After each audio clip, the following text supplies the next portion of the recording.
to our program on Streamline Moderne and the rise of American industrial design. Our presenter tonight is architect, art commentator, and Glencoe resident, Joseph Madda. Joe returned to the Midwest after 40 years on the West Coast, where he participated in over 500 design and construction projects around the globe. Among them are the Los Angeles Biltmore Hotel Historic Preservation, the new FAA air traffic control towers at O'Hare and LAX airports, the new LA County and USC Medical Center, the Santa Barbara Cottage Hospital Replacement Program, and the Unical Service Station of the Future program.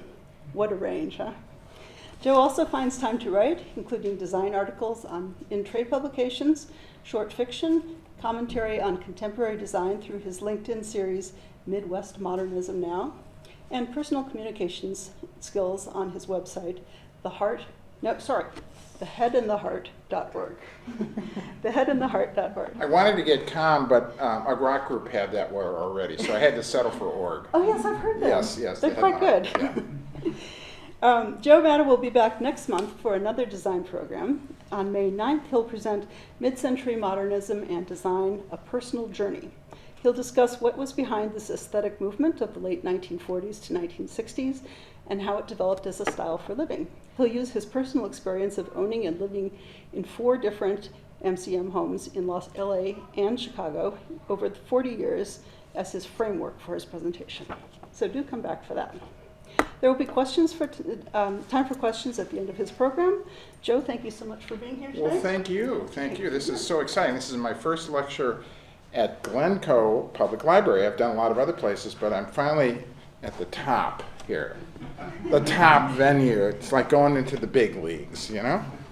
All right, so we're just going to start real quick with a little introductory slide. You can turn the lights off.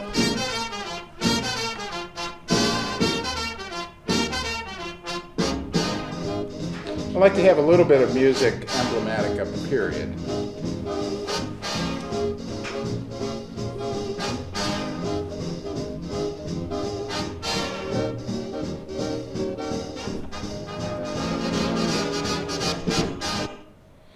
All right. So as we know, the title tonight is Streamline Moderne and the Rise of American Industrial Design, 1920 to 1960. And I especially want to thank again the Glencoe Public Library for the opportunity to present this program. So thanks so much for attending. That music was, of course, In the Mood, 1939 by Glenn Miller and his orchestra, which I think is very emblematic of the big band era that kind of dominated that period. Miller, a U.S. Army major, disappeared in a small plane over the English Channel on December 15th, 1944, while on wartime service. So kind of a peculiar end. As for me, as I've already been talked about, my name is Joseph Madda, licensed Illinois architect, and so on. Last year, I started a series about important periods in American history where art and design chronicle culture. This is another installment in that progression. My central concept in that whole series of programs is that fine art and built form chronicle their cultural milieu. They reflect the spirit of their times by recording in an aesthetic manner who, what, when, and where are worth remembering and celebrating. Now, the inner warriors, especially between World War I and II, and the early post-war period after World War II, are especially interesting. They span periods of initial socioeconomic success, then the sudden socioeconomic decline, much suffering, and eventual spectacular recovery.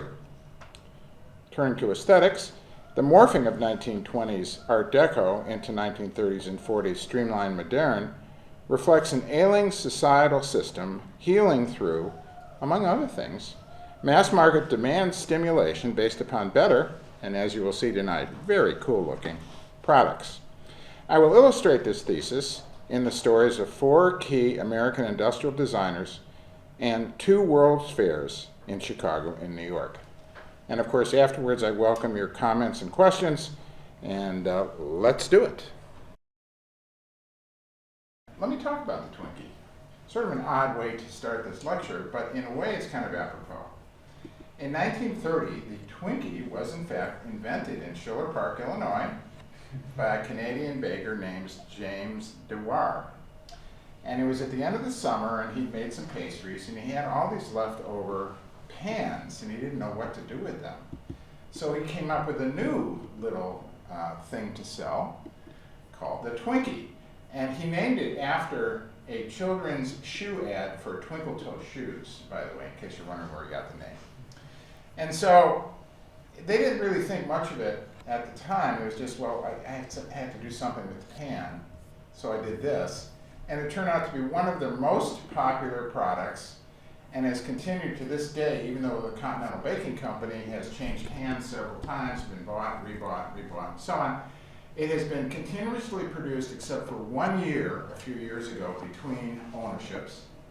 And today it's somewhat similar to the original product. The original product, by the way, used banana cream, not the vanilla cream that everyone's familiar with. But they changed to vanilla cream during World War II because there was a shortage of bananas during World War II, but apparently not vanilla cream. So, and it was, originally it had a shelf life of about 30 days, but through the modern, the miracles of science, it now has a shelf life of up to 70 days. I'm sure how they did that is probably not good for you, but nevertheless, that's what it is. You can still buy 2 Twinkies for $3, basically, at 7-Eleven. And the reason why I mentioned Twinkie is in using the upside, it was poured upside down, and so when you took it out, it had this wonderful kind of rounded form, but then it kind of spread out a little bit at the bottom.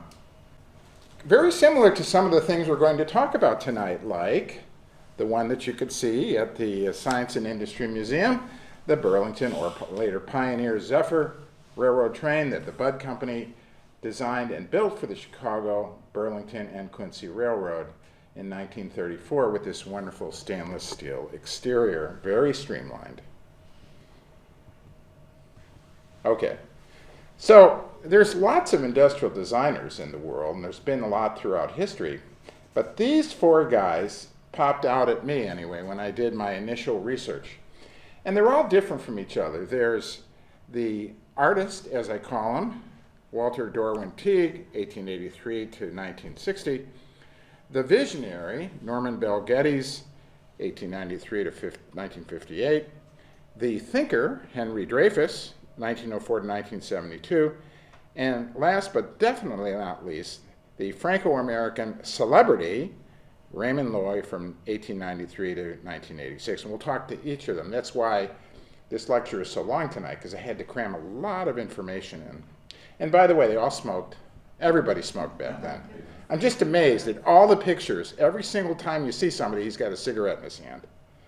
It's a different era. All right. And then the 2 famous World's Fairs. Of course, we just passed the 90th anniversary of the Chicago World's Fair last fall, from 1933 to 34, the Century of Progress. And then just a few years later, the New York World's Fair on the eve of World War II, 39 to 40. And comparing the 2 is quite interesting. I won't go into it because I've done whole lectures on this, but in short, the Chicago World's Fair was an economic success, and the New York World's Fair went bankrupt for a variety of reasons. So, interesting World's Fairs, and a lot of the designs that we'll see here tonight have to do with these World's Fairs. Okay, between the wars. It was the best of times, it was the worst of times. First, of course, after the horrors of World War I, the Spanish influenza, the initial post-war depression, that kind of thing, things were actually pretty good. At this time, the U.S. was over 50% urban. This was the real age of the first really big city skyscrapers, housing all those white-collar jobs that were suddenly flooding into the central cities. And there was, except for agriculture, economic prosperity, all governed by corporate capitalism. And there was infrastructure spreading across the country, electrification, telephones, and indoor plumbing, folks. And certain parts of society were really celebrating. There was the so-called jazz age going on for upper-class hedonists with speakeasies selling illegal liquor. the lost generation in Europe, and women exercising new rights. They'd gotten the vote, they had new freedoms. Fashion after World War I was so different from before World War I. Instead of huge, constricting, long dresses down to your feet with corsets, now we have the uncorseted, almost boyish, slim lines of the flapper dresses, and of course the bobbed hair. And all according to the new mass media, this was the golden age of radio and the beginning of the golden age of cinema, with talkies replacing silent cinema in 1927. As you can see on the chart, GDP was going up nicely until it wasn't. Another view of a flapper having fun in a nightclub, and then it all changed. There was a hint in 24 when the US slammed the door on immigration. You know, we had almost a century of immigration that was really fueling the American economy until that year. And then for a long time, there was very little immigration until after World War II. Of course, we had the 18th Amendment, the Volstead Act, that banned nationally liquor manufacture and sale. It would be repealed in 1933, but it led to a lot of speakeasies and that kind of thing. And overseas, as I said, Europe was in quite a tumult, especially Germany, with all the difficult reparations and so on foisted on it after they surrendered. Germany's Weimar Republic was faltering, and Hitler was in the wings. And all the way around the globe, Japan was beginning to eye China. And then, of course, the fall. The party's over. Highly leveraged, the US stock market implodes in the fall of 29.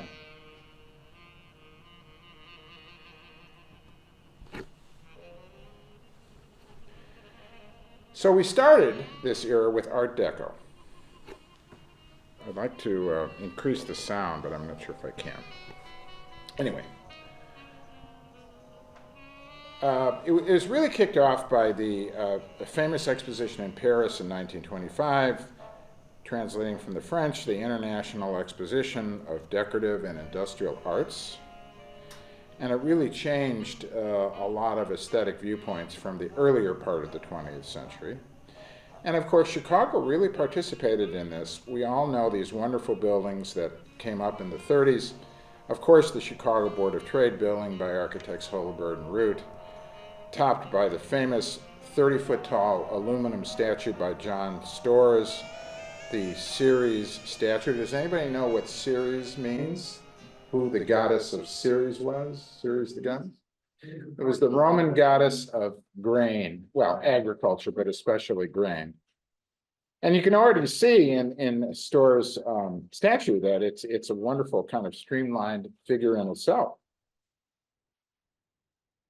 And then we've got over on Michigan Avenue, a couple of famous buildings. There's the Carbide and Carbon building, the regional headquarters of this famous battery company, designed by Burnham Brothers, the famous black and gold building that's still there and has been many different hotels in the last few years and is now the Pendry Hotel. I hope that will last. It's a lovely building.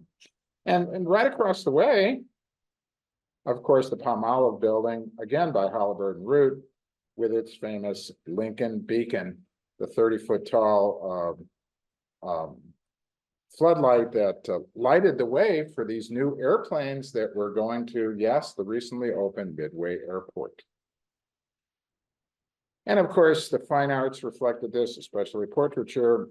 There was Tamara Lampica, who's not a Chicagoan, but I just love her work. Here's her famous self-portrait in her green Bugatti car, the confident young woman exercising her freedom and driving off to a wonderful future. And one last little thing, the last big building from this era that was built in the Chicago Loop was the Field building that opened in 1934. It's a big, big building with lots of setbacks. I especially like in the elevator lobby, this wonderful feature up on the wall, all stainless steel. Technically, it's a mailbox, but it's also the display of the elevators in the theater. So if you look at the recessed vertical windows, the little lights are actually where each individual elevator is at any one time. I think it's such a cool idea. All right. Anyway, the Great Depression. So we talked about the draconian treaties of World War I. U.S. agriculture actually had been depressed for a while because what happened there is when Europe was not able to feed itself, the U.S. stepped in and boosted agriculture to feed large parts of the world. You can see corn prices here in this diagram that rocketed up during the war years, but then afterwards took a huge nosedive and really would not recover until World War II. So agriculture really did not participate in the prosperity of the early 20s, but everything else did. There, of course, is Dorothea Lange's famous photograph of the migrant mother in California in 1936. The U.S. stock market crash. Everybody was getting into the market until they weren't. And of course, the bank panics. What do people do? They try to get their money out. And here's a chart of bank failures since the US Civil War. And you can see there's this huge upturn of bank failures, literally hundreds of them every year for the last 2 years of the 20s and the early 1930s. And again, it would really not stabilize until the Second World War kind of made it happen. So high unemployment, and what does that result in? A demand desert. We had plenty of manufacturing capability, but there was no one to buy it. That was the problem. So even though we allegedly had the highest standard of living in the world, there's nothing like the American way. Well, it wasn't quite that way. Instead of being in the employment line, you were in the bread line. Tough times. But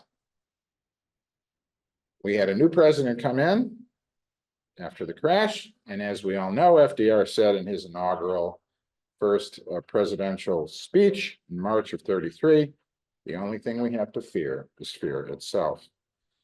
And about our subject of today, an aspect of that is reviving mass consumer market demand. And thus we have the rise of US industrial design. Or as Raymond Loewy said in 1929, between two products equal in price, function, and quality, the better looking will outsell the other. And he was proved true time and time again. All right, so what exactly is streamlining? Well, let's talk about it. The motion of fluids, liquids, and gases takes place under two forms, laminar and turbulent flow. Laminar flow can be envisioned as a series of parallel layers in a moving fluid, each having its own velocity and direction without disturbances in its forward motion. Turbulent flow is characterized by eddy currents or vortices, a tumbling of the fluid caused by an alien form. This turbulence creates a partial vacuum behind the form, which retards its forward progress. So you have the teardrop shape above doing just fine, but the block not so much. When a body is immersed in the flow and it does not induce turbulence, it may be said to be streamlined. This is an excerpt from Donald J. Bush's The Streamline Decade, a very, very interesting little book. So, aesthetically, how did we reflect this? Well, let's talk about that.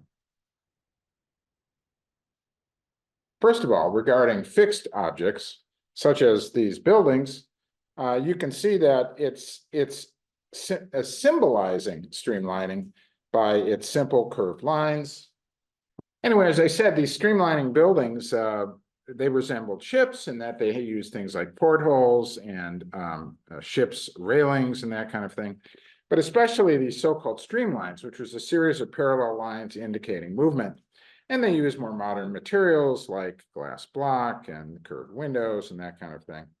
And it was definitely a different look than Art Deco or anything that had come before. And if you talk about movable objects, you have a similar kind of aesthetic.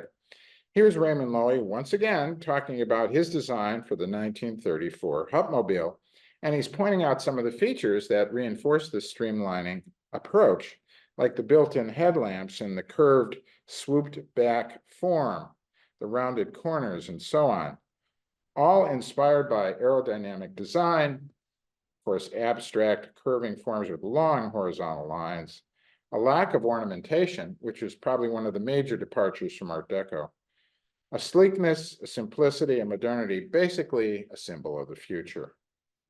And here's another Streamline project. Henry Dreyfuss's, he did a lot of bus stations. Here's his Greyhound bus station, a little one in Blytheville, Arkansas, 1937. All the same features with the rounded corners and a very sleek looking facility. All right, let's actually get into the meat of this lecture tonight. Finally, took forever. Walter Dorwin Teague. So he was born in 1883 in Pendleton, Indiana. And you'll see there will be a lot of parallels among the four men. In 1902, he went to New York City. Everybody went to New York City. He studied at the Art Students League. He got into graphic design. He decided that was going to be his vocation. And he was doing a lot of advertising design. He was famous for his Teague borders, which we will see in a moment.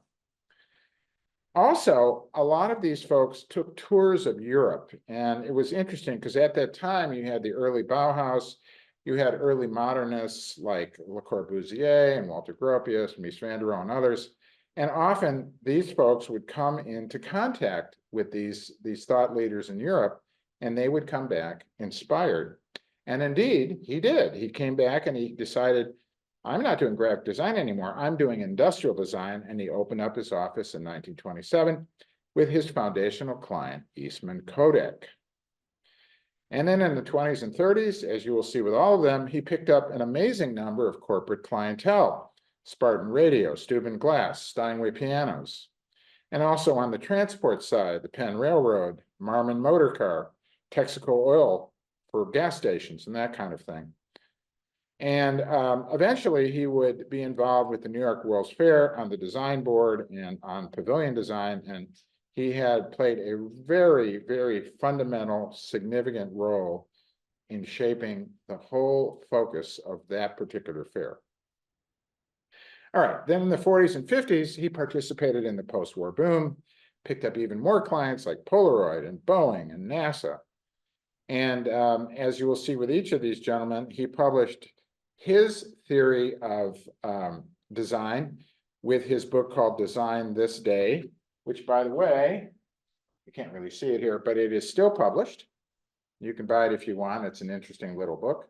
A lot of the books that these guys wrote are not still being published, but this one is.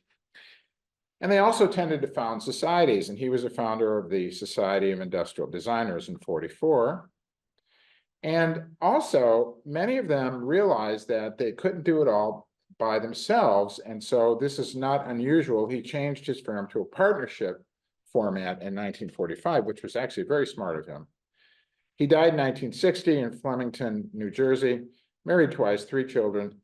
And here's an example of the Teague borders. You can see his graphic design for a Packard automobile ad, and the very kind of almost neoclassical kind of border around it is what he specialized in.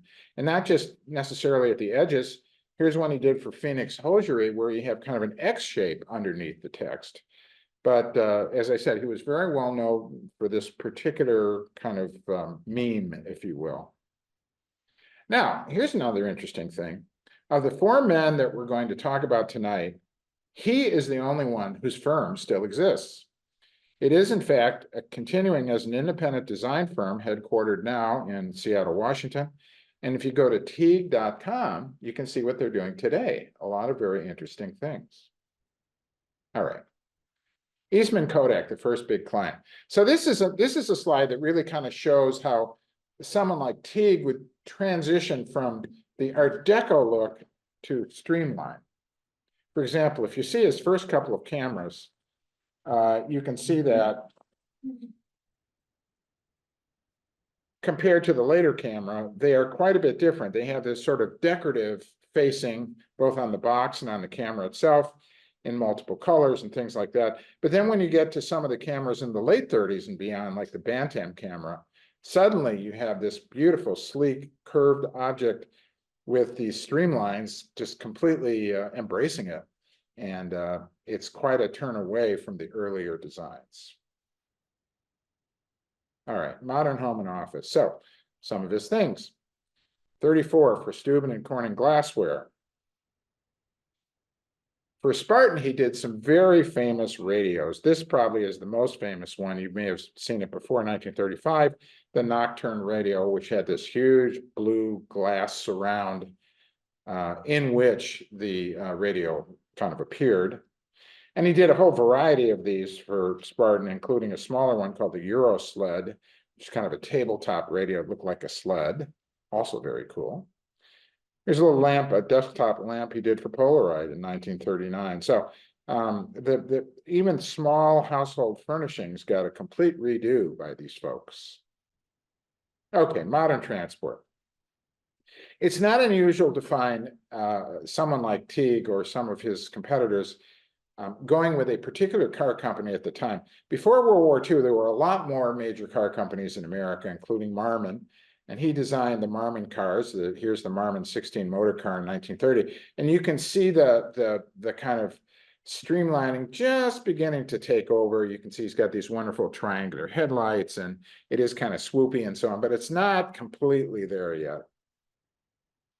Now here was a wonderful client for him. Texaco let him design the prototypes and then site adapt all their gasoline service stations, of which they did 10,000 in the 1930s.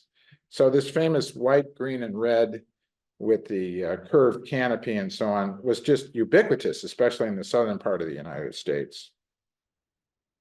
Okay, here's his book that I said earlier, Design This Day, Technique of Order in the Machine Age, Walter Dorwin Teague.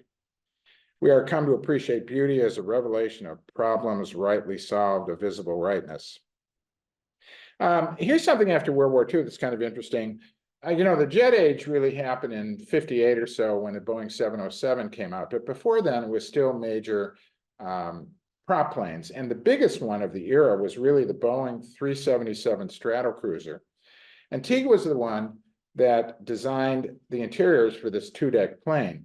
So you'd have like 100 passengers, with row seating above, and then you'd have this little lounge below that maybe 20 or 30 people could sit in. So it was a very cool plane, and it got a lot of kudos for its comfortable interiors. The only problem was it tended to crash a lot.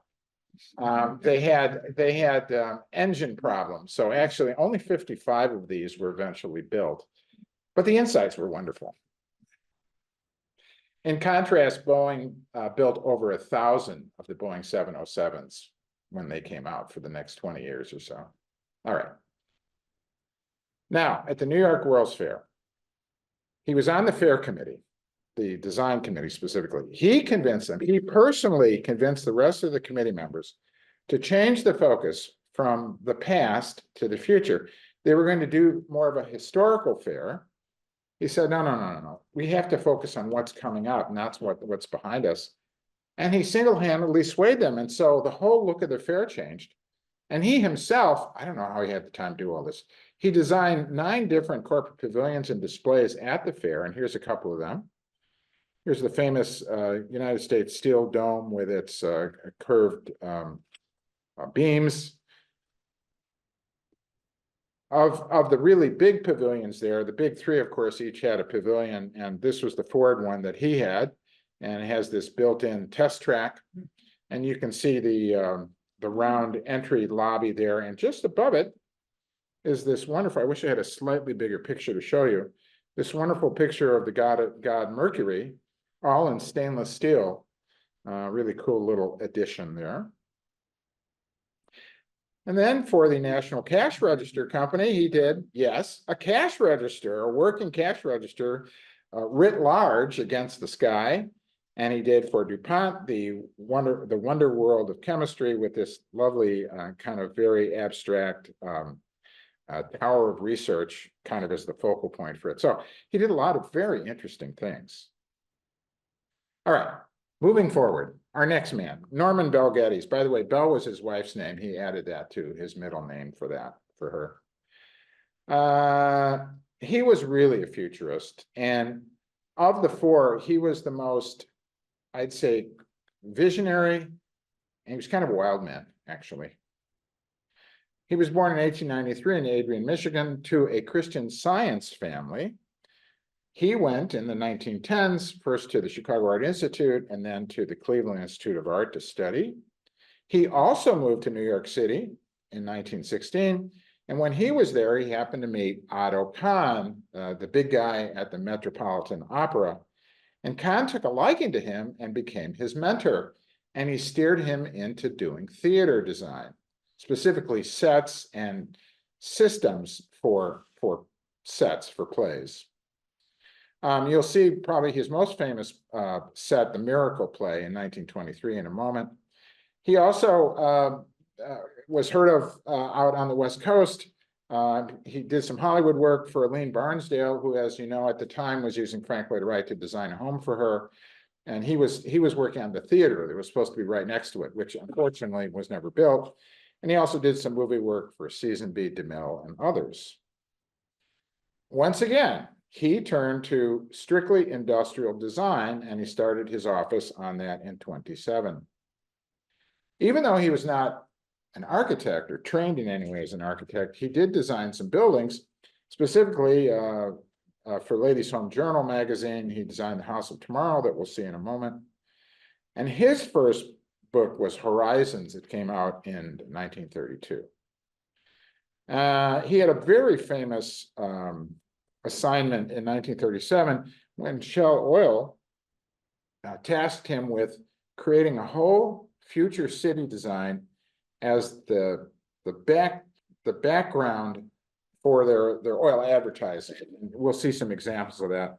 And that would become very significant just a few years later when he did the GM Pavilion and the Futurama ride at the New York World's Fair. And he came out with his second book, Magic Motorways, about that in 1940. Now, Geddes was a very interesting guy, but he had a temper and he was a terrible businessman. He had post-war financial difficulties, even though he had some wonderful people working there, like Elliot Noyes was working for him. Noyes would go on to design the famous IBM Selectric typewriter, which we've all heard about, probably had when we were younger. And his office did, in fact, close in 1947. So of the three, he had, in effect, the shortest career. And he died in 1958 of a heart attack in New York City. Just 2 years later, his autobiography was published, Miracle in the Evening. He was married 4 times. Well, you know, not surprising. 2 children. And so his legacy did not continue. But he was a master of special effects. Here's the 1924 Miracle set. So basically what he did is he designed and built an entire Gothic medieval cathedral inside the New York Century Theater. And of course, the play was built inside the play was performed inside this church with lighting and everything. I mean, he did things like circus designs. And here's a very interesting set, which was never built, for the Divine Comedy, which was going to be a fantastic play, but for various reasons was unbuilt. Here's a contemporary 3D visualization of what it would have looked like 1921. And I think in itself, regardless of whether there was a play in there or not, it's just a fantastic piece of sculpture. He popped up in all kinds of unusual places. Here's 1936, the famous science fiction movie, Things to Come, for W.C. Menzies, the director and art director, based on a novel of the same name by H.G. Wells. And if you know the movie, it goes from the current time, and then there's a huge apocalypse, and civilization is destroyed, and then it recovers and becomes this wonderful humanistic future society, all living in streamlined skyscrapers. And of course, he did all the sets. Very cool. All right, modern home and office. Now here's something I want to have on my table. The Revere Manhattan skyscraper cocktail set from 1935, this beautiful chrome shaker and goblets and the wonderful tiered tray. I mean, who wouldn't want to have something like that? Another example for Emerson Radio, using the streamlines as actually the outlet for the speaker, 1940s. And then he was, you know, like all of them, were kind of affected by the Bauhaus things and the modernists going on in Europe. And he did his Bauhaus lounge chair in 1940 using kind of a steel armature. And here's an interesting set for Simmons Furniture, the vanity set that was produced from 29 to 32. I like this because it's kind of like when we go back to Teague and his cameras transitioning from Art Deco to Streamline. This has some aspects of Art Deco in it, especially in the table itself, you know, the holder of the mirror and that kind of thing. But then when you get to the bench, that's full on Streamline Bauhaus slash with a beautiful tubular continuous support. So it's interesting to see how he paired the two. Okay, modern transport visions. Now this is where Geddes really was amazing. He came up with the most far ahead stuff. His Streamline motor car in 1935, the bus version. And actually, this is quite beautiful, the 1932 ocean liner. And by the way, they would not just do a shape. They did a complete set of plans. They even patented a lot of it for how these things would look. But they would have been so expensive and so ahead of what any of the market was willing to do that nobody would finance them. And probably the most famous one, in my view, is this. Airliner number 4 from 1929. Now you realize that this airliner is twice the size of a 747 airplane, okay? It had 26 engines.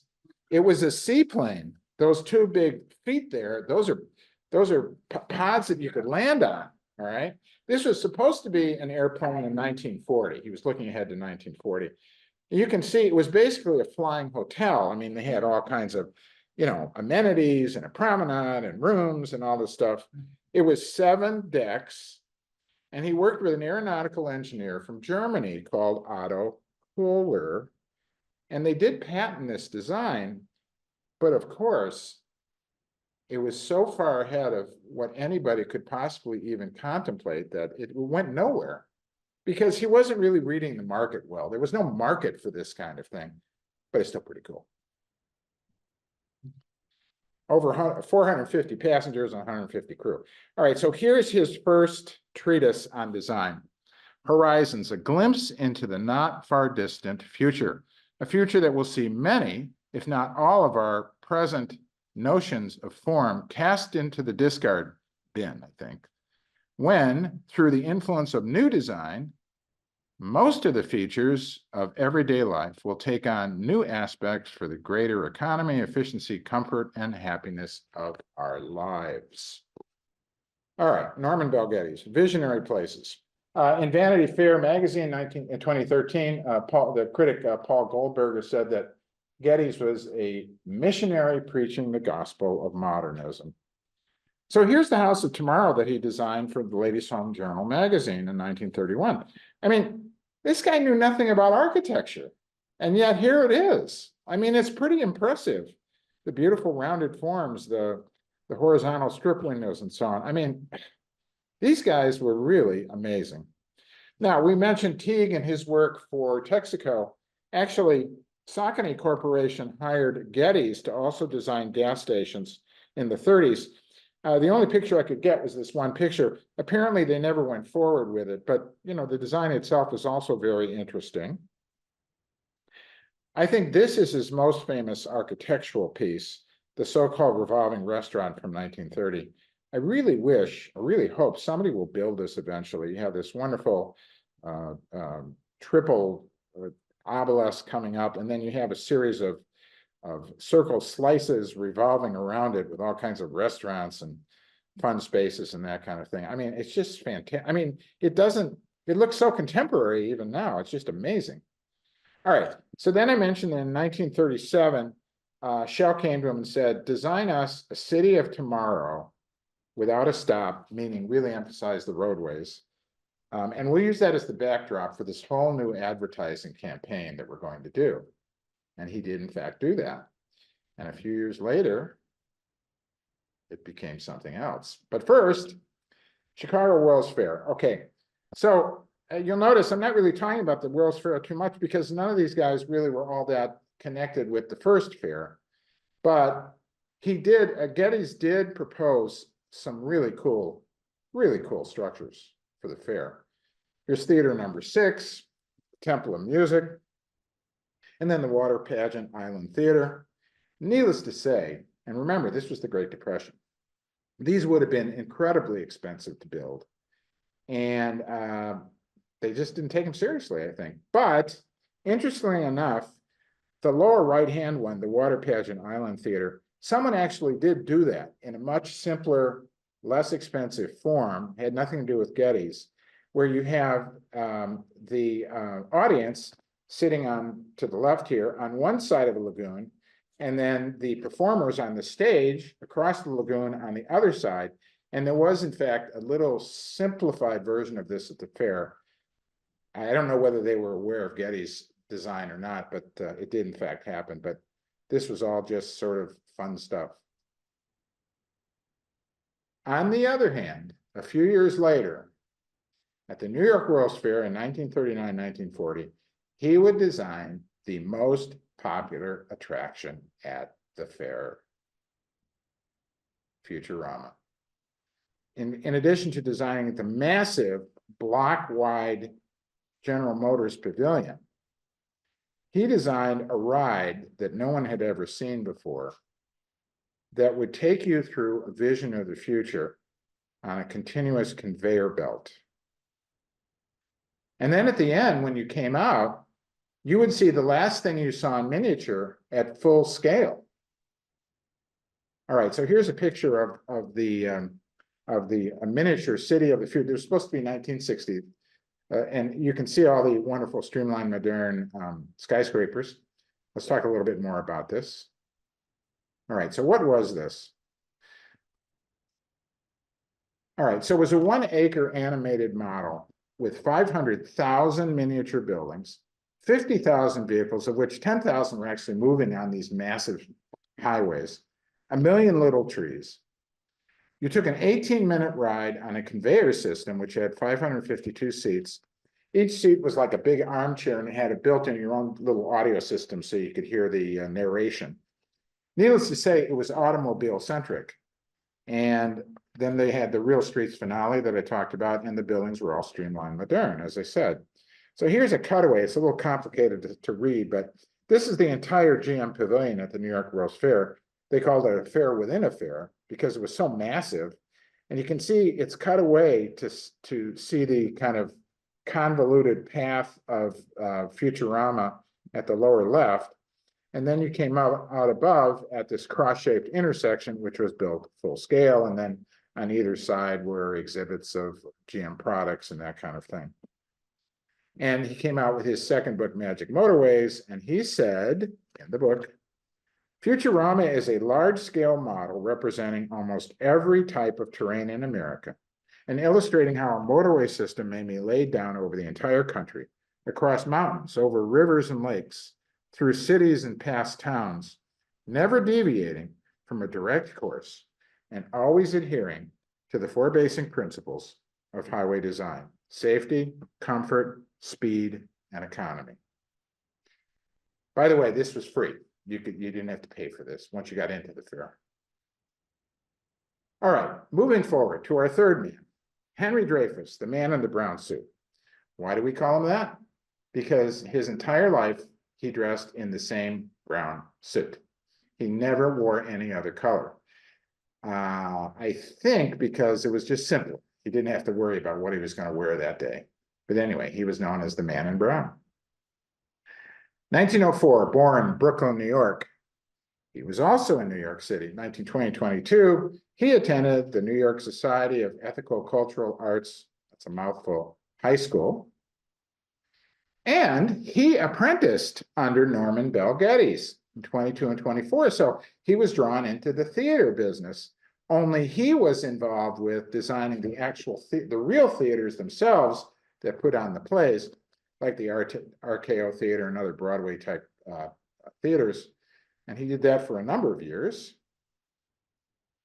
But then he opened his industrial design office in 1929. So all of these men, within a year or two, all seemed to get into industrial design simultaneously. He also picked up all kinds of really good clients like Hoover Vacuum, Westclock, Crane, Singer, Bell Telephone, Honeywell, and others. He worked for the New York Central Railroad, which we'll see is a very interesting tale in itself. And in 1939, 1940, for the New York World's Fair, he did the competition for Futurama, which was called Democracy, a model city inside the Perisphere at the fair. He worked on all kinds of secret projects during World War II, like designing artillery bases and things like that. And then he came out doing very well in the 1940s and 50s. He picked up yet more clients like John Deere Tractor, American Airlines, the American Export Lines, and so on. And he came out with his book. This is the one I showed you earlier. Sorry, I jumped the gun. This is Designing for People. Okay. And actually, he came out with a number of books in his late career, like The Measure of Man, which was all about design anthropometrics. In other words, the dimensioning of the human body. With that book went through many updates. And as I said, these guys love to create society. So he was the first president of the Industrial Designers Society of America. I think that must have been a competing group for the other one in 1965. And then in 72, he did his second big smash source book, The Symbol Source Book, An Authoritative Guide to International Graphic Symbols. He died at 68 and 72 in South Pasadena, California. This is a very sad case. His wife was quite ill. I think she was dying of cancer, in the very late stages of cancer. And he decided he just could not live without her. And so together they committed suicide. That's how he ended. He was married once and had 3 children.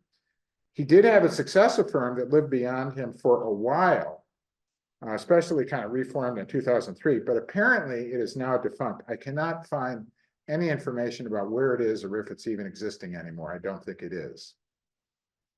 All right, that's the book I was talking about. You can still buy this. So the thing about Dreyfuss, I called him the thinker, was because he really had a very particular approach to design, and he called it his 5-finger approach. Let me read. The intelligent approach to any industrial design project is to take the 5 points that are the catechism of a good industrial designer. They usually are a surprise to manufacturers. They are amazed about it because so many people feel that we are just interested in what a product looks like. That is a consideration, but it is not the first consideration. The vital factors are, first, convenience of use, including utility and safety. Second, ease of maintenance. Third, cost of manufacture and distribution. Fourth, merchandising and competition. And last but not least, we consider appearance. So he was a very practical man in his approach to the marketplace. He liked to do things that he called clean-lined, that were kind of abstracted the absolute essence of what a product should be. It was very clean looking. The 5-finger approach. Okay, now his business approach kind of paralleled that. He always insisted he was not a stylist. He used a common sense scientific approach. He had a very good business strategy. He would accept no more than 15 clients a year because he didn't want to overstretch his capacity to do work with his staff and his business. And he had a retainer model for fees so that he had a dependable cash flow. So his firm was always a very good going concern because he had all these things put in place. Initially, like some of the other folks we're talking about tonight, he did maintain sole aesthetic control, but post-war, he moved to a design management role, and hence he elevated others into the limelight. And it was very successful. Loewy and he were kind of real competitors. Loewy, who we'll talk about last, the celebrity, he was featured on the cover of Time magazine in 1949. Dreyfuss, on the other hand, the thinker, the business-oriented designer, he was on Forbes magazine in 1951. So you can kind of see the difference in their approach. Okay, modern home and office. So first you have these kitchen utensils from 34, introducing color and simplified form. For Thermos Corporation, the wonderful carafe and tray, which still looks very contemporary to me. This was a very famous product. Oop, I don't want to get to that yet. The 1936 Hoover Model 150 vacuum cleaner, and you can see the teardrop-shaped housing on top of it. That sold quite well. Here is, I think, probably his one or two most famous products. In 1953, for Honeywell Corporation, he designed the T86 thermostat called the Round. Now, why is this significant? Something really bothered Henry Dreyfuss. Every time he would see devices installed on a wall, like electronic devices and so on, he would note that a lot of them were not installed properly and they were not level. They were tilted somewhat. So he wanted to fix this once and for all. So he decided to go to a circular shape. So it was impossible to put it tilted on the wall. And also by creating the kind of the donut piece around the outside, that was plastic, could be taken off and painted and that kind of thing. It could be matched to any decor around it. So not only was this an inexpensive, beautiful device, but it worked very well with all kinds of interior design schemes. Millions of these were sold, and I wouldn't be surprised if you went into a few houses in Glencoe, you would still see some of them. Paralleling that massive success was this one. In 1949, for Western Electric, he designed the Model 500 telephone handset. Now, why is this significant? Well, in addition to the beautiful shape and so on, it was in color. Up until then, just like Henry Ford, you could have any product you wanted as long as it was in black. Now you could have it in all kinds of friendly colors for interior furnishings. 160 million of these were sold. And he went on to do all kinds of variations, like the princess phone for the lady of the house and the teenager. Came out in 1959 with that one. For Polaroid Corporation, he did a series of cameras. This was from '65, the Polaroid Swinger 20 instant black and white camera. It was called the Swinger 20 because you never had to pay more than $20 for it. And for that, you could get this beautiful black and white camera that you could have instant pictures from. This was a big deal in those days. Okay, modern transport. So you may have seen this in the ads. 1936, the New York Central Railroad Mercury train, where he has this wonderful curved carapace that he designed over the engine underneath. And all the way up into the 50s and so on, he was working for John Deere Tractor, designing not only the whole tractor itself, but also the way the controls were oriented and so on. Not everything worked. This one did not. In 1947, he came out with the Convair car. So the theory here was you would buy a car, this particular car, and you could use it as an automobile during the day. And then when you wanted an airplane, you would go to the airport and you would mate it with a wing and propeller engine, and it would become an airplane. Nobody knew what to do with this. It really never sold. It was just interesting, but not really what the market wanted. On the other hand, he did come up with the ultimate symbol, I consider, of this era, the New York Central Railroad's 20th Century Limited, featured in movies, literature, and other kinds of things. He was based on the Hudson J1 steam locomotive, and you can see that wonderful bullet nose with the crest.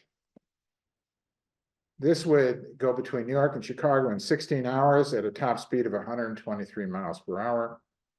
He designed everything.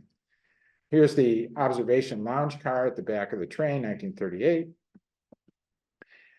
Here's the tabletop and the dining car. He designed all the plates, everything, including the menu, all the graphics. You can actually see what's for dinner there if you want. And of course, at the end of the train, the plaque, the famous rear logo plaque, the 20th Century Limited. So, I mean, it was total design, nirvana for any designer. And it was super successful, at least for a while, before air travel took over later on. Now, just stepping back for a moment, aside from the four guys, there are many other people working on these kinds of concepts in these days. Like, for example, there's W.R. McKean, working for the Union Pacific on the West Coast. And he came up with the M10,000 series of streamlined railroads. The 10,000 was the first one, and then there were 5 different iterations. The 10,005 was the last one in 1936, where they split the grill in front. This is a very interesting one. This is the Black Ball Line ferry in Puget Sound, 1935. This beautiful kind of, I think it's aluminum. I'm not sure about that. Could be aluminum or steel. This was a huge tourist attraction for many, many years. People would come out to the dock to see it. There was one little problem with this ferry. You know, the pilot was sitting up at the top there, and the problem with the big main volume is that it blocked his view, his viewpoint.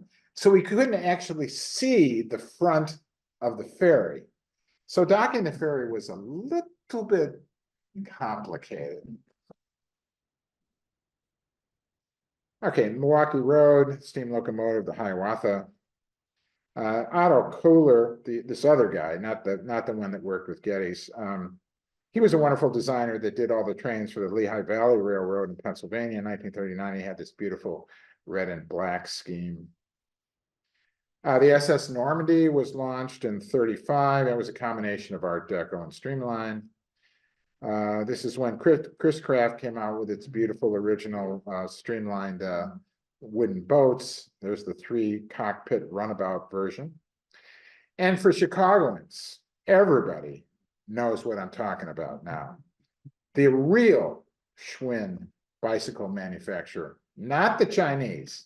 I'm talking about Americans in Chicago making bicycles. I had one, my brother had one, everybody had one. And this is their Streamliner model. And you can see the little streamline effects, like the front light with its kind of streamlined housing. And then the main body of it has that beautiful tear shape. And then the streamlined cover over the bicycle chain. So yes, streamlined bicycles. Motor cars. Now, remember how I was talking about how you have to be careful how you address the market, because you want to advance it, but you don't want to go too far ahead of it. Well, in 1934, Chrysler really did a risk. They came out with the Chrysler Airflow, and it was around for several years. You can see the 1937 version here. And it had this wonderful grill, this waterfall grill. The problem is the consumer didn't like it. They didn't know what to make of it, and so they didn't buy it. So it was a market failure. But just a few years later, everybody was doing it. Here's a very interesting guy. I could do a lecture alone about him, Harley Earl. Has anybody ever heard about Harley Earl? He was head of styling for General Motors for many, many decades. He came from a coach building family in Los Angeles. They used to coaches with horses. And it was bought by GM and eventually became Fisher Body and so on. And he got into, originally I think it was called the color and styling section. And it had different names over the years. But basically, he was in charge of designing the cars for General Motors. And he would come out with these concept cars. And here's one of the very first ones, the Buick Y Job, which there he's driving along in it. And it has this beautiful streamlined effect with the swooped nose and fenders and the streamlines on the side. And actually the grille doesn't look all that much different when you think about it from the Chrysler Airflow, but it was a little later and it was a concept car. And let's not forget the Volkswagen Beetle, which basically is an aerodynamic car. It was designed in Germany before World War II, of course, interrupted for a while, and eventually coming to the United States in the 50s and 60s, but indeed a streamlined car. Some other famous ones, 1941, the Lincoln Continental Coupe from The Godfather. This was Sonny Corleone's car. You may remember the famous scene where he was assassinated in the car out on the plains by a toll taker's booth and that kind of thing. Well, what's interesting about this is the last guy we're going to talk about, here's his car. Raymond Loewy's customized Lincoln Continental from 1941. He has this wonderful canopy with a porthole on the back, and he has this beautiful blonde sitting next to him. I assume that's his wife. You never know with him. But it's the same car and yet different. And there were all kinds of people trying all kinds of things in these days. There's the Tucker from 1948 with the central headlight that would turn as you turned.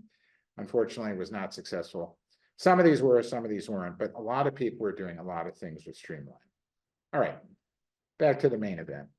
So Henry Dreyfuss at the New York World's Fair, Democracy. So you may recall that the New York World's Fair had this double symbol. It had the triangular obelisk called the Trilon, and then it had this huge globe, the perisphere. Well, the perisphere was hollow, and inside they created a ride, Democracy. So you would go up through Trilon and get into it, have the ride, and then eventually come out and go down a spiral ramp. Here's from a handout book, Your World of Tomorrow. Everything was about tomorrow, New York World's Fair. And like Futurama, it was picturing what the world would be like 20 or 30 years later. And you can see that it had this sort of radial and concentric ring type layout. All right, so what was this? It was the world of tomorrow for 1.5 million people. This was only a 6-minute program, which would symbolize, represent one 24-hour day shown from about 7,000 feet above the earth. There were 2 counter-rotating balconies, and then you would view this radial circular layout, all these miniature, thousands and thousands, like Geddes' work, at 1 inch equals 16-foot scale. And then you would exit and take this 950-foot long helicline spiral ramp. There's a lot of walking at this fair to leave the venue. Now, I personally think Democracy was the better thing. However, it was very controversial because they charged admission. They charged 25 cents to see Democracy. You may recall that Futurama was free. So there was a lot of pushback against this, like, why are we having to pay another quarter to see this ride? It's still pretty full. And they had separate districts for land uses. So at the very center, there's this one big skyscraper, and that's kind of a government building. And that sort of anchors the central district called Centerton, which is the economic and governmental hub. Then arrayed around it were 40 Pleasantvilles where you would live, they were residential, and 30 Millvilles, industrial primarily, that's where you would work, you would have jobs. It was true Garden City planning in 3 dimensions writ large. And to me, this makes a lot more sense than the other one, but I'm an architect, so what can I say? All right, we're getting to the end of him. Henry Dreyfuss, design research master. So as I said earlier, in his later career, he started to really get into the nuts and bolts of what designers needed to do good designs, like designing furniture and technology and that kind of thing. And so he made these exhaustive studies of the dimensions of human beings and all their variations, young, old, fat, slim, man, woman, that kind of thing. And he copied it all and was all there for other designers to take advantage of. And then a few years later, as I said earlier, in 1972, he did the same thing with graphic design. He went around the world and he vacuumed up every international graphic symbol system he could find, and he put it all in one place for people to see. Here's an example. Hobo signage.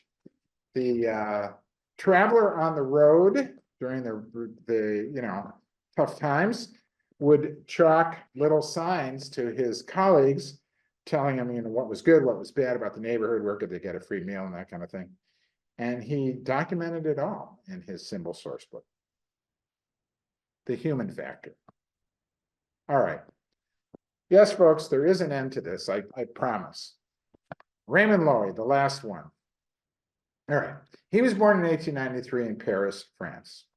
Interesting guy. At 16, he won this famous prize for this model aircraft called the iRoll that he designed. You can see a little picture of it there, that apparently is still produced as a toy today. 1910, he graduated early from the University of Paris with an electrical engineering degree. From 14 to 18, he was in World War I. He joined the French Army. He rose to be a French Army captain. He won the famous prize of the Croix de Guerre. I don't know if I'm pronouncing that right. But just a year or so after he was demobbed, he went to the US. He moved to New York City at 26. By the way, he would become an American citizen in 1938. So his career was fashion illustration. for the first decade or so, from 19 to 29, he did fashion illustration, store window design, and that kind of thing. But then, like the other three, suddenly he got the industrial design bug, and he opened his office in 1929. And his first client was Gestintner. I'll tell you who that is in a moment. He had many corporate clients, like the other ones, Sears, Greyhound, Penn Railroad. And he was the one that did the third of the three major automobile pavilions at the New York World's Fair, the Chrysler Pavilion, with its so-called rocket port. He had great success in the 1940s, and also after World War II. He started Raymond Loewy Associates with partners in 1945. He was on the cover of Time magazine, as we said. His practice expanded to multiple offices, both in the US and overseas, especially in Europe in the 50s through the 70s. His opus about his design theories, Never Leave Well Enough Alone, with his Maya theory, came out in 1951. And in addition to designing objects and so on, he had a huge corporate branding practice. In fact, his office did a lot of things. We're not going to really talk about it tonight, but they also had a specialty in designing department stores, for example. Who knew? But we'll talk about the branding in a moment. Again, he picked up real blue chip clients like in the 60s, like IBM, Studebaker, NASA, Air Force One. In 75, they started selling off the offices.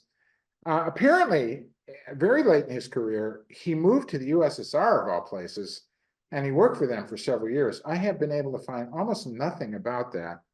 I don't know that it was very noteworthy, but anyway, so that's what he did. He retired in 1980, died in 86 at 93. He was the longest lived of the four. He had multiple houses, including one in Palm Springs that I've seen. He died in Monte Carlo, France, of natural causes. He was married twice, he had one child. And here's some examples of his artwork when he first started out. His illustrations, he personally doing them for Harper's Bazaar, the Renault ad in 28, and some more fashion illustrations below. And the firm was, in fact, disbanded in the 70s. So of the four we're talking about today, only Teague's firm still exists. All right, modern home and office. So this company just popped up, this furniture company, and said, we have this duplicating machine. It's really ugly.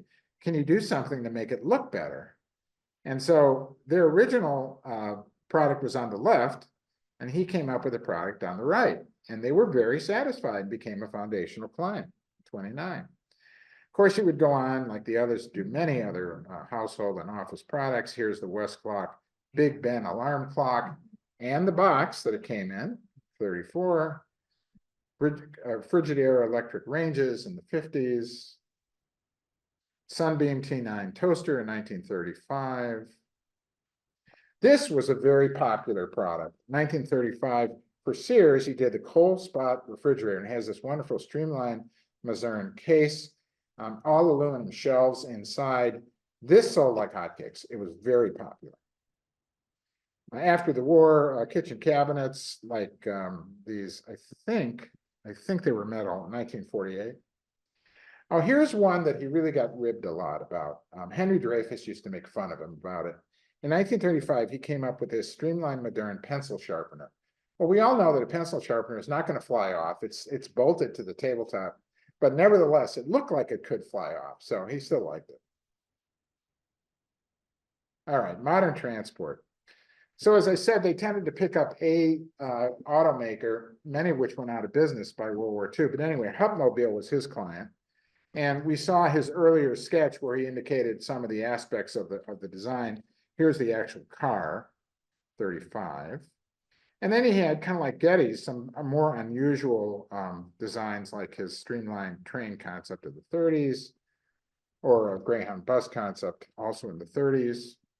Here he is at the New York World's Fair, standing on the front of the Penn Railroad S1 steam locomotive with the wonderful rounded face in 39. Also a plane sketch. Here's a sketch of a future airliner from the New York World's Fair in 39. Actually, it looks pretty prescient, I think. And then another railroad design. This is the so-called shark face design with the Penn Railroad T1 steam engine from 1940.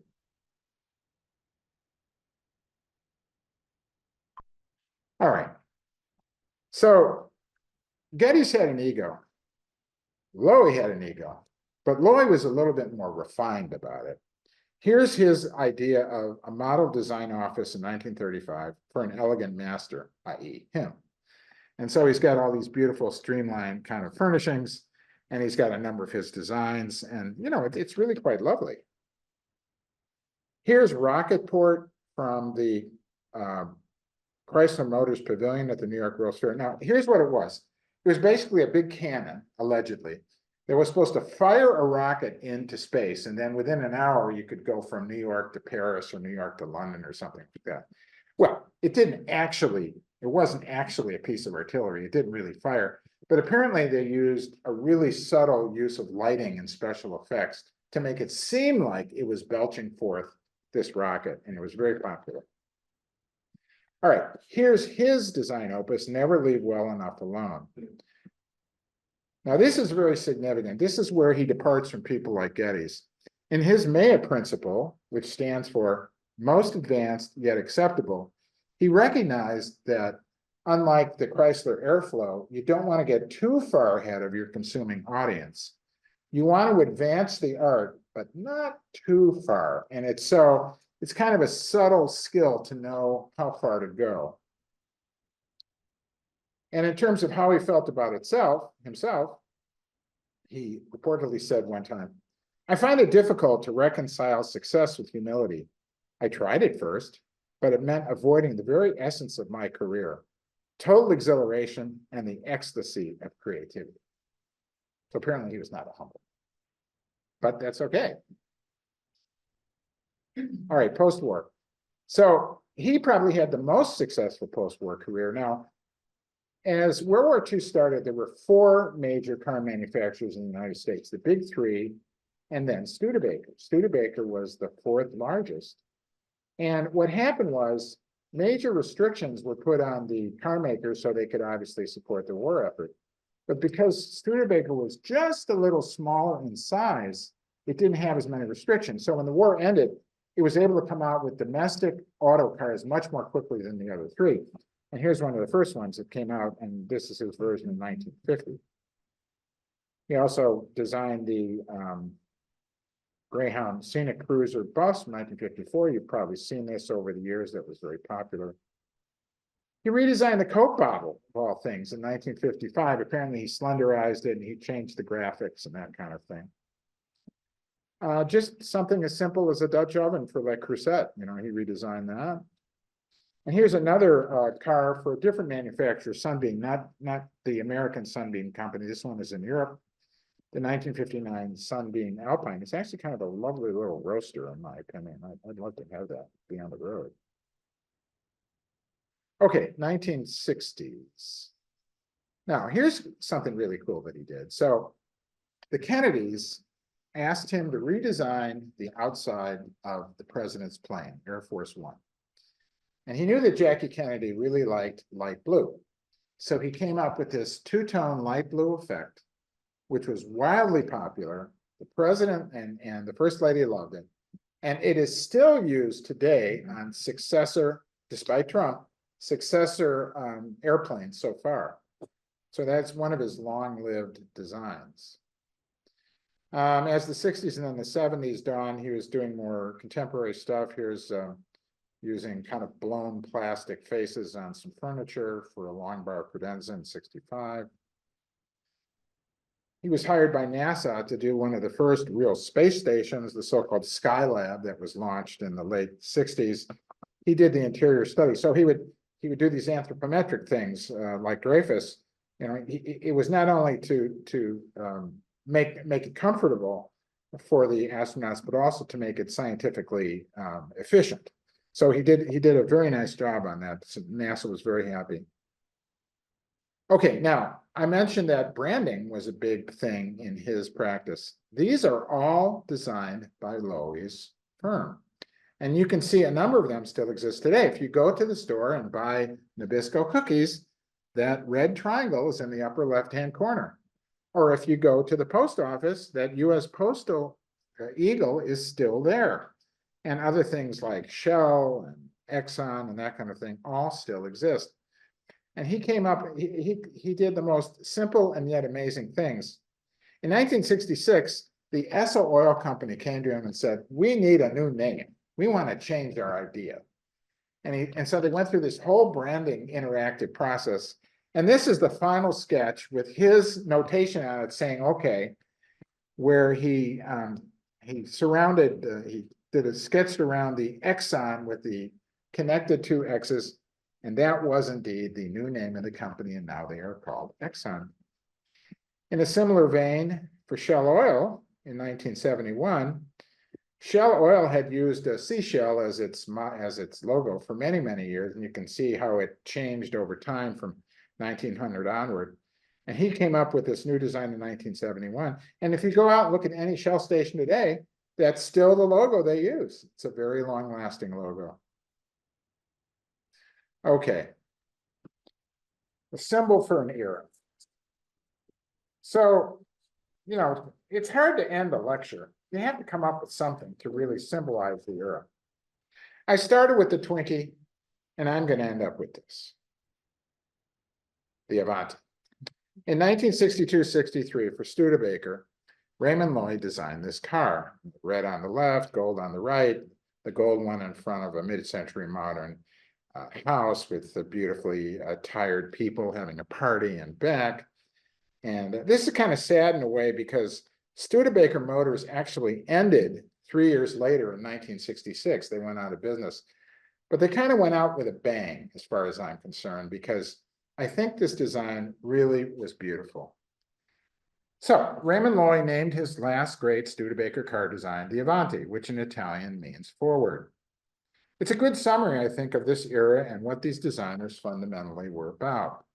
Regardless of whether one or the other was more fanciful or more practical in a particular effort, Teague and Geddes, Dreyfuss and Loewy, along with colleagues, competitors, and ultimately their customers, all wanted to move in the same direction, into a better future, with improved living conditions aided by improved product design of things and environments, more functional, yet also more aesthetically pleasing.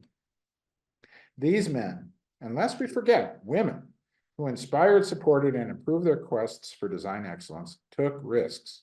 You always do in creating something new. Sometimes, like the Chrysler Airflow or the Convair car, the magic did not always work. Overall, though, it did.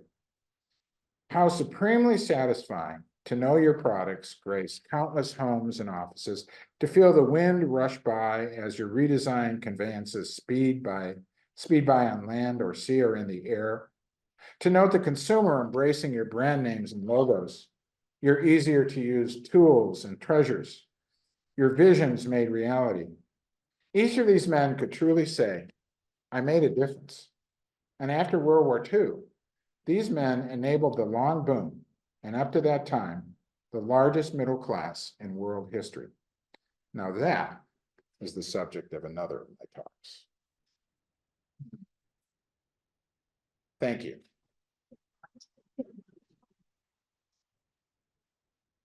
And the next talk is Mid-Century Modernism, A Personal Journey. So folks, what do you think? Any thoughts? Terrific. You know, it's really funny to see, like, all these guys who are similar, but they're all different too. You know, you have Geddes, which is going off this, and Dreyfuss is like, no, it's got to be scientific. You can't just. And Loewy's like, oh, you know, bon vivant, we'll do it fine. But I think if I was to pull one concept from this whole lecture, I think Loewy's concepts about Maya, you know, you don't want to get too far ahead of the marketplace. You want to advance the art, but not too far. And I think that's a subtle skill. I think that's the difference between products that fail and products that are successful. Anybody? No? Yes? I thought it was interesting, Dreyfuss's book, with both a man and a woman proportion, because I feel like in medicine and so many different industries, women's sizing and features were never considered, and I just love seeing that. The very first issue was only men. And then he got pushback, and he said, oh, I got to have women too. So then he added women, which is kind of interesting, yeah. But you're absolutely right. Anyone else? I know it's getting kind of late, so. Well, thank you all. This is a labor of love for me, and I hope you appreciate it.